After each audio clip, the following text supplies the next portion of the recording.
lay nuyuwaat lan moo yees ci diggante bi.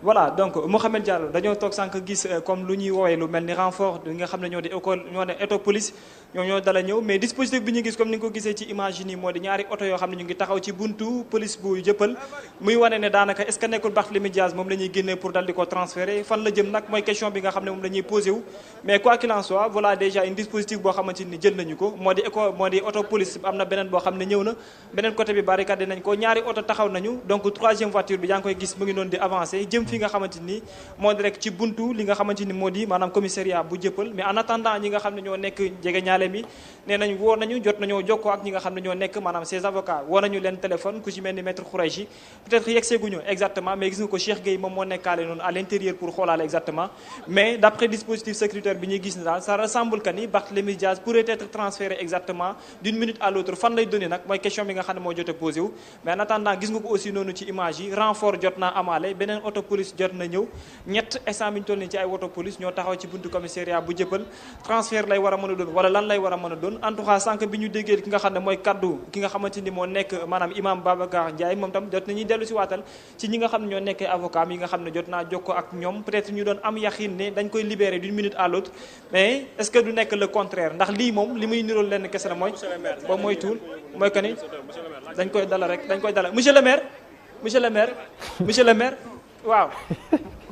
voilà donc xam naa dégg ngeen kàddu yi nga xam ne yëkkati na ko sànq moom monsieur le maire mu ngi naan bu fekkee Barthélémy dañ ko nar a maanaam transféré na ñëpp duggandoor ci li nga xam ne moo di biir woto yi li ni mel ndax lu ñuy def la wala duñu ko def peut-être ñu ngi xaar d'une minute à l'autre Mouhamed Diallo mais quoi qu'il en soit daal ñoo ngi ci li nga xam ne moo di patience et que tam ñi nga xam ne ñoo nekk renfort bi ni ñuy dellu see gis nañu aussi benn mbir mooy que ni ñu ngi dugal seen ay grenades lacrymogènes di takku ba 10 ngir rek préparé wu lan lay war a mën a doon nag mooy li nga xamante mooy question bi ñu ciy posé wu mais quoi qu'il en soit daal au-delà des journalistes yi nga xam ne teew nañu déjà ci biir bërëb bi ñenn ñi nga xam ne nekk nañ des partisans de Barthélémy Dias ñoom tamit ñoo ngi ñëw di yegsi maanaam ndànk-ndànk ay négociation sax mënula am parce que commissaire bi waxu la kenn koo xamante nekk na ci ay jegeñaaleem peut-être pam naa ne bu nekkul li nga xam ne moo di autorisation nee nañ sax duñ la ko may Cheikh Gueye mi ngay gis noonu devant moom moo taxawaale foofu ngir fas yéene waxtaan ak ñoom mais ñoom sax permettre uñ ko li ñuy mel ndax ki nga xam ne moo di commissaire bi sax dafa ko lool donc daal li mu def lenn la mooy woo na oto yi nga xam ne ñoo teewaale fi nga xamante nii mais tam ñu ngi séddale seen ay grenades lacrymogènes takk li nga xam ne moo nekk seen ay ngàndaay lan la ñu préparé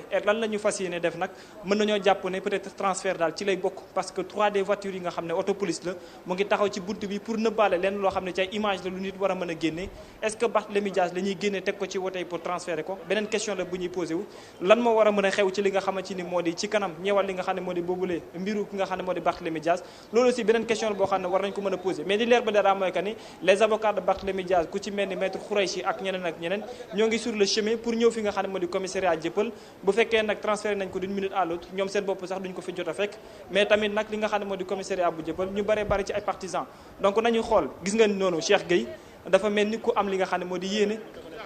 pour dugg voilà donc Cheikh Gueye mu ngi xaw a moom tamit frustré wu sax déjà ci kanamu ñi nga xam ñoo di woy takk deer yi voilà donc Barthélémy mu ngi génne beneen porte ba donc yaa ngi koy dégg donc dañuy déplacé wu ci ni mu gën a gaawee Mouhamed pour xoolal leen si c'est possible wan leen ndax Barthélémy Dias va être transféré parce que nee nañ beneen porte bi lañ koy génnee pour transférer ko voilà Barthélémy mu ngi nii voilà donc Barthélémy voilà donc beneen oto baa ngi nii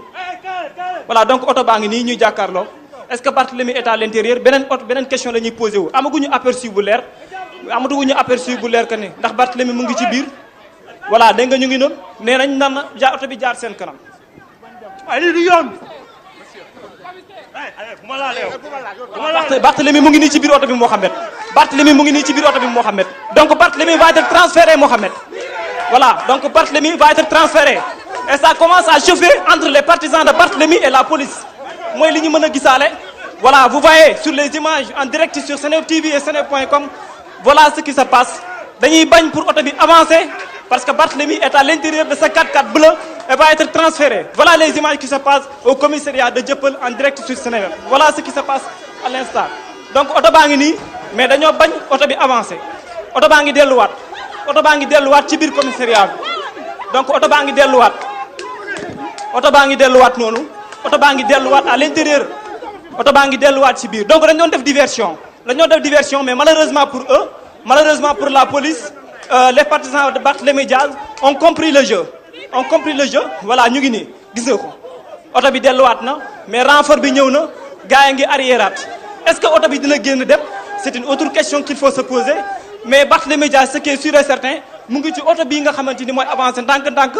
ñeenti ci ay policiers am na ñaar ñoo xam ne ñoo ko sekk am na ñoo xam ne ñu ngi ci kanam mais Barthélémy Dias mu ngi sol benn casquette bu vert moom la sol mu ngi noonu donc grenade yaa ngi commencé tàkk voilà grenade yaa ngi commencé tàkk voilà Mouhamed 4x4 bu bële boobu ngay gis ci la Barthélémy Dias nekk donc ñu ngi koy transférer en l'instant Barthélémy Dias va être transféré à l'instant oh mais malheureux oh il risque de tomber hein et c'est dangereux voilà donc Barthélémy Dias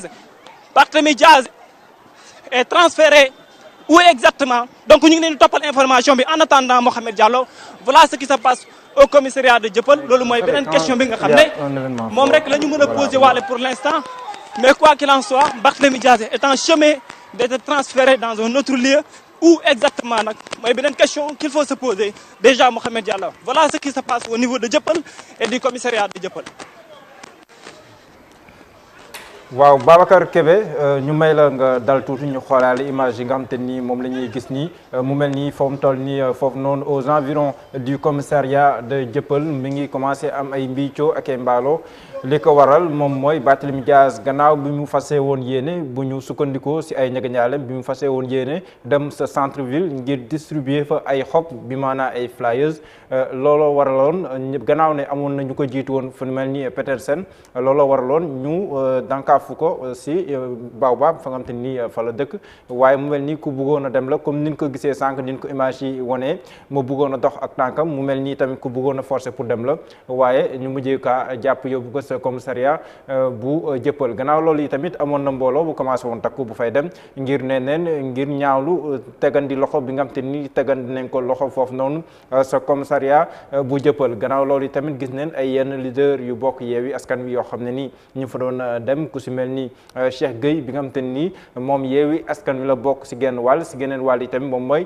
maire Dieuppeul moom demoon na foofu noonu sa commissariat bu Dieuppeul mu mel ni amul woon benn xibaar ndaxte fu mu waroon a amee xibaar yooyu dañ ko gàntal amul woon fenn foo xam ne nii mën na faa dem ngir xam sa dëgg-dëgg la moo tax ñu tegandi loxo ki nga xam te nii moom mooy Barthélémy Dias gannaaw loolu tamit gis ngeen si image yi lii ko waral moom mooy Barthélémy Dias gannaaw bi ñu ko dugalee si benn woto bu ko yóbbu dafa am ay njëganaayam yu taxawoon si kanam woto bi ne bu oto bi naree dem na jaar seen kaw bi loo xam ne nii xawoon na jur tuuti ay mbicco ak ay mbaalo waaye li si mujj moom mooy ay grenade lacrymogène yoo xam ne nii doon nañ ko fa ba sax ñoom ñu mujjee tas Barthélémy Dias fu mu toll nii kon jóge na sa commissariat bu Dieuppeul